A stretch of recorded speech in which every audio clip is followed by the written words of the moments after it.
નમસ્કાર મિત્રો, સ્વાગત છે આપનું ડીટીવી ન્યૂઝમાં। આજે મેં લઈ આવ્યા છે કેવી ખબર જે તમારા લોહીને ઉકાળી દેશે। દાહોદ જિલ્લાની તારમી છાપરી ગ્રુપ ગ્રામ પંચાયતમાં ભ્રષ્ટાચાર, પક્ષપાત અને નાગરિકના જીવ પર હુમલાનો નક્કર પ્રયાસ થયો છે। સરકારી નાણાં લૂંટીને રસ્તો બનાવવાના નામે માત્ર પોતાના સમર્થકોને લાભ આપવામાં આવ્યો અને વિરોધ કરનાર જાગૃત નાગરિકને ટ્રેક્ટરથી કૂચલી નાખવાની કોશિશ કરવામાં આવી।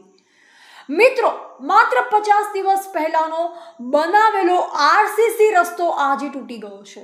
આ એક સામાન્ય બનાવ નથી, આ છે ગુણવત્તાહીન કામગીરી અને લાખો રૂપિયાના ભ્રષ્ટાચારનો જીવંત પુરાવો।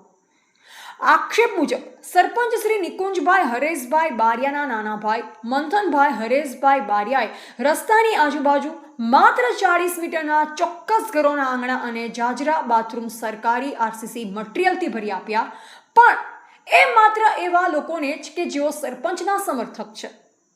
જ્યારે રસ્તાથી માત્ર 10 મીટર દૂર રહેતા જાગૃત નાગરિક શ્રી અવિનાશ કુમાર બાબુભાઈ નિસરતાએ સમાનતાની માંગ કરી કે મારું આંગણું પણ ભરી આપો, ત્યારે મંથનભાઈએ જાહેરમાં કહ્યું, તમે અમારા વિરોધી છો એટલે કામ નહીં થાય। આ જ નહીં, જ્યારે અવિનાશ કુમારે માહિતી માંગી ત્યારે મંથનભાઈ ટ્રેક્ટર પરથી નીચે ઉતરીને હુમલાનો પ્રયાસ કર્યો। સ્થળ પર હાજર લોકોની દરમિયાનગીરીથી મોટી અનિષ્ટ ટળી। આ શું છે?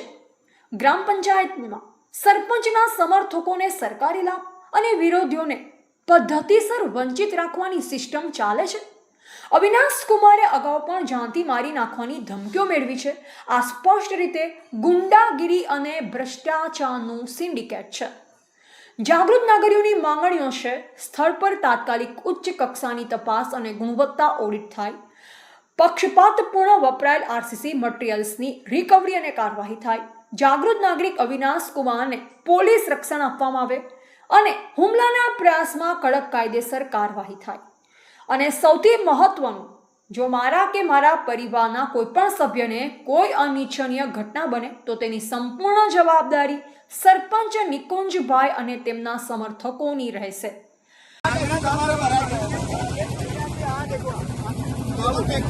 મિનિમમ 2 દિવસ નથી થયા અને અહીંયા તૂટવા માંડ્યું। ટ્રેક્ટર ચડાવ્યું, આ કપચીનું ટ્રેક્ટર કઈ રીતે અને તમે રિપેર કરવાના, ફરી રિપેર કરવાના છો? કપચીનું ટ્રેક્ટર ચડાવ્યું તો પછી એકચ્યુઅલી અને ત્યાં પણ તૂટેલું છે।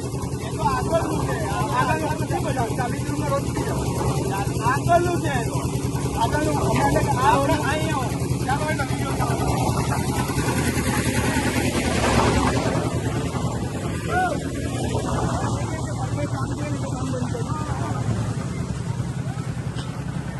આ બાજુ બતાવો। देखो मतलब कि टोटली लोકોને ઘર લગીને ને આંગણે ભરી આપવામાં આવે છે। અહીંયા ત્યારે અમને શું કહેવા માંગે ખબર, દરવાજાથી ખાલી 10 ફૂટ જ ભરી આપવામાં આવે છે, ત્યારે આ લોકોને જેવો અહીંયાથી સંડાસ લગીને ભરી આપવામાં આવે છે। ક્યાં લગીને મિનિમમ સુનિલ બતાવતો અહીંયાથી ત્યાં લગીને પણ ભરી આપવામાં આવી છે। ભાઈ તને કઈ નથી કહેતા, હું ત્યાં લગીને ભરી આપવામાં આવ્યું છે। તો જયારે જે લોકો એમનો વિરોધ કરે એ લોકોને આંગણા ભરી આપવામાં નથી આવતા, જયારે કાયદાકીય રીતે ગ્રાન્ટ ફાળવેલી આવે છે તો પણ આ કામ લોકો નથી કરી આપતા। અને આ લોકોને કહેવા જાય ત્યારે શું કે છે કે જે થાય એ કરી લે, કે દાદાગીરીની વાત કરે। આવો સરપંચ હોય ગામનો, અને સરપંચ તો અહીંયા હાજર જ નથી, કામ ચાલ્યું એટલા દિવસ એના ભાઈને બાપાને મોકલે છે, એનો બાપ બી નથી દેખાતો। મિત્રો, આ ભ્રષ્ટાચાર અને ગુંડાગીરીને આપણે સહન નહીં કરીએ। તારમી છાપરીના ઘટનાક્રમને તમારા વધુમાં વધુ લોકો સુધી પહોંચાડો। વહીવટી તંત્ર અને પોલીસ વહેલી તકે કાર્યવાહી કરે તે અમારી માંગ છે। ડીટીવી ન્યૂઝ સતત આપની સાથે છે। આવી જ અન્યાય અને ભ્રષ્ટાચારની ખબરો માટે ચેનલને લાઈક કરો, શેર કરો અને સબસ્ક્રાઇબ કરો। બેલ આઇકન દબાવવાનું ન ભૂલતા। જય હિન્દ, જય ગુજરાત।